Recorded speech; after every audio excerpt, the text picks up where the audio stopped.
Hi, I'm Brent Tharp, Director of the Georgia Southern University Museum. And today I want to talk a little bit about the maps that you'll find in the Hall of Cultural History here in the new exhibits at the museum.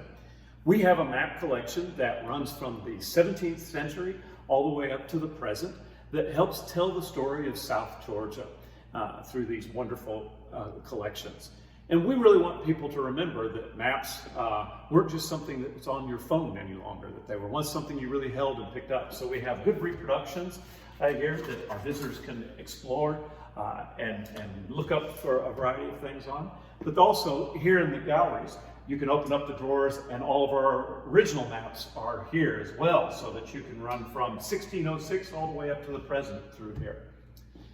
Maps are really important because they help us understand how the humans who moved into this area adapted to the environment of South Georgia. These maps tell stories. They're not just about getting from point A to B. In fact, most of the earliest maps were never about that. They were always about who owned what, or who claimed what, or what new things could be discovered in that area. So for instance, the big one on the mural behind us here, 1606, shows the southeast.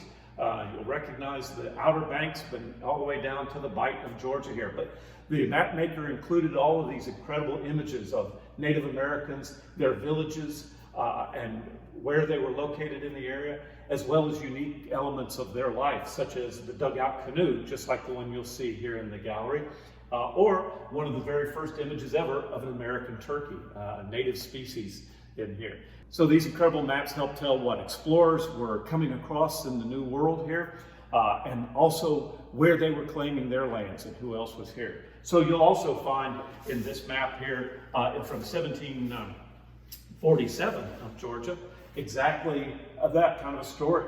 It helps tell us how Georgia was founded and why, because it was essentially a buffer zone. And you'll see in here when the southern border of Georgia was just along the Altamaha River. And below them were the Spanish in Florida, and above them, or to the west, were the French in Louisiana. And they wanted to make sure and establish this colony to help protect the South Carolina and North Carolina wealthy settlements and colonies there from their traditional enemies, the Spanish and the French and their Indian allies. So this tells a lot of politics, a lot of story, a lot of geopolitics essentially in the 18th century.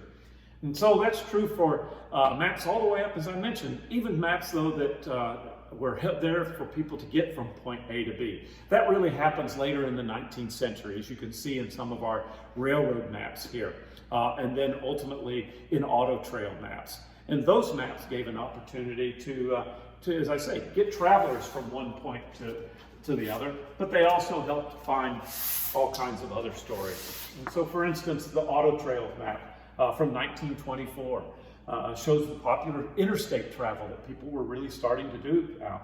And if you look carefully on here, you can see the key up here for how people were to read this and which trail markings they were supposed to look for while they were traveling down the road. And these markings were literally painted on the trees, telephone poles, and bridges as they would move from community to community.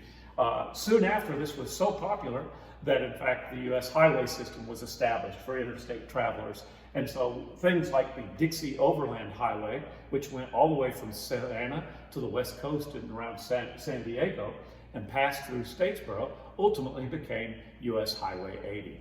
So these are just some of the stories that we can tell about the changing roles of technology, of people, and the way they're living in South Georgia through this extraordinary collection. So we encourage you to come and explore it more.